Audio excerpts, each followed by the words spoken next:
जय योगेश्वर।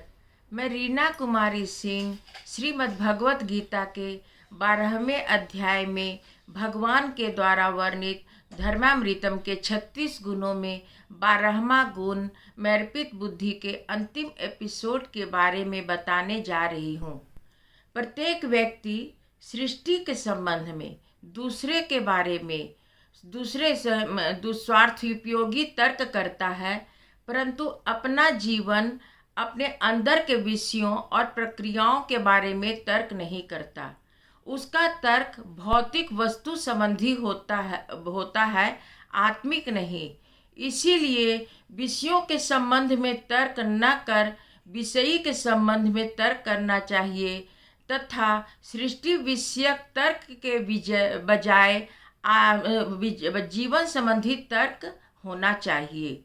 बुद्धि के द्वारा जो समस्या विमोचन का कार्य होता है वह तटस्थता से सूक्ष्म न होकर आत्मीयता से और भावयुक्त होना चाहिए।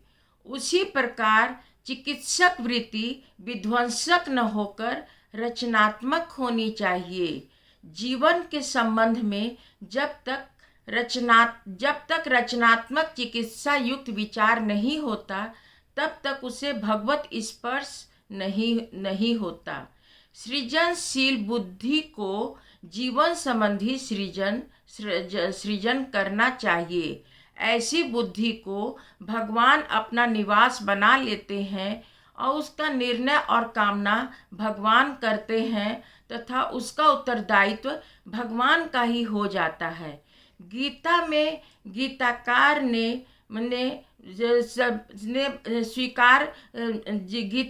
ने सभी उत्तरदायित्व को स्वीकार करते हुए कहा है कि सर्वदा वर्तमानोपि स योगी मयि वर्तते। वह योगी जो भी करता है उसका जिम्मेदारी मेरी है। इसका कारण यह है कि उसका निर्णय और कामना भगवान के हाथ में चले जाते हैं।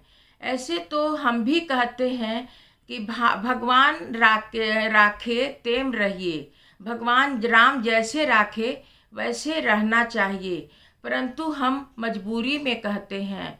परंतु जिन्होंने अपनी बुद्धि भगवान को सौंप दी है वह सच्चे अर्थों में ऐसा बोल सकता है।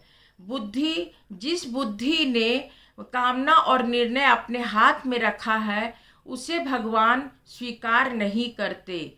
बुद्धि के साथ साथ जीवन में अनुस्यूत श्रद्धा भी होनी चाहिए। भगवान गीता में कहा है कि श्रद्धामयो यम पुरुष। श्रद्धा जो पुरुष श्रद्धा को संभालती है वही भगवान तक पहुँचती है। उत्कृष्ट बुद्धिमान में श्रद्धा का अभाव हो जाता है, जबकि लोकोत्तर बुद्धि वाले शंकराचार्य ने श्रद्धा को संभाले रखा है। यूँ तो हम भी अपने को श्रद्धालु कहते हैं, परंतु वह हमारी श्रद्धा नहीं बहम है। बहम के कारण ही हम श्रद्धालु हैं। श्रद्धा हमें खड़ी रखता है, बैठने नहीं देता रखता। मुझे मेरे भगवान चरपाई पर बैठे बैठे देंगे ऐसा कहने वाला श्रद्धालु नहीं है। श्रद्धा जिस व्यक्ति ने अपने मन और बुद्धि दोनों भगवान को समर्पित कर दिया है उसी के साथ भगवान शादी करते हैं।